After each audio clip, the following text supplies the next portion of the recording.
Yes hello seventh class. हम अपना chapter number 2 आगे बढ़ते हुए चोल राज्य पर एक नज़र डालेंगे। आपको नक्शे में भी दिख रहा है, इधर बताया गया, ये सीमाएँ बताई गई हैं। चालुक्य, विक्रमादित्य के अंतर्गत कल्याणी, कंदब, बादामी, काकतीय, वनवासी। चोल वंश सत्ता में कैसे आया? कावेरी डेल्टा में मुट्टियार नाम से प्रसिद्ध एक छोटे से मुखिया परिवार की सत्ता थी।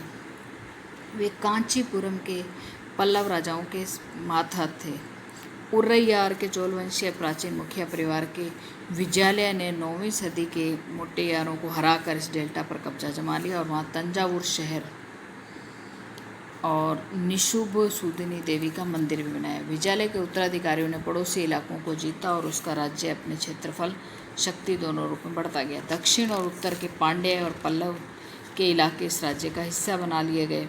राजराज प्रथम, जो सबसे शक्तिशाली चोल शासक माना जाता है, 985 में राजा बना और उनसे ज़्यादातर क्षेत्रों पर उसने नियंत्रण कर लिया।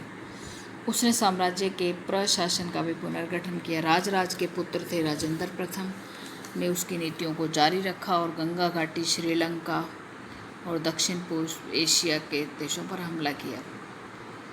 इन अभियानों के लिए उसने एक जल सेना भी बनाई। चोल वंश का जब पढ़ रहे हैं वहाँ भव्य मंदिर और इनका देखेंगे।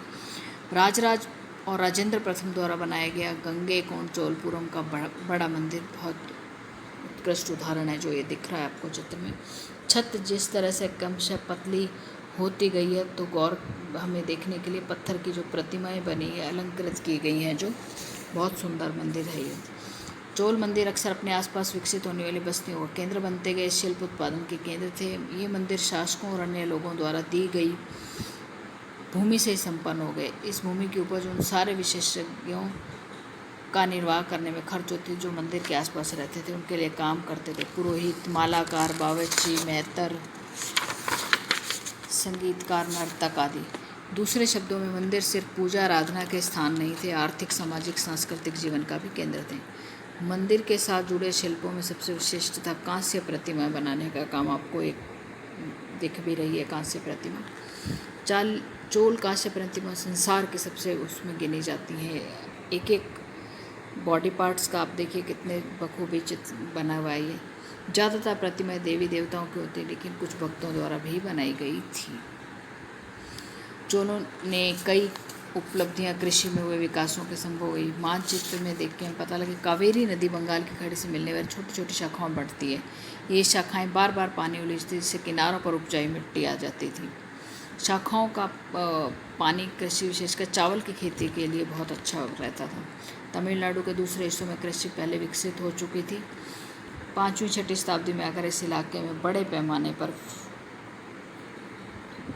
जंगलों को साफ करके और ज़मीन को समतल किया गया और डेल्टा क्षेत्रों में बाढ़ को रोकने के लिए तटबंध बनाए गए।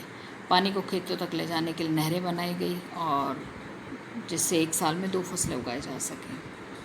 कई जगहों पर फसलों की सिंचाई कृत्रिम रूप से करना भी जरूरी था। सिंचाई की पद्धतियाँ अपनाई गई, कुएँ खोदे गए, बारिश को पानी को इकट्ठा करने के लिए सरोवर बनाए गए।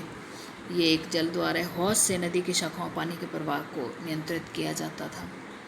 ठीक है, एक लकड़ी और धातु का बाधा जो आमतौर पानी के स्तर को नियंत्रित करता था।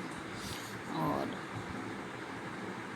श्रम और संसाधनों को व्यवस्थित करके इन कामों को देखरेख करते, पानी का बंटवारा करके शासकों ने इन सब गतिविधियों को सक्रिय रूप से दिलचस्पी दिखाई। आगे का चैप्टर नेक्स्ट वीडियो में करेंगे।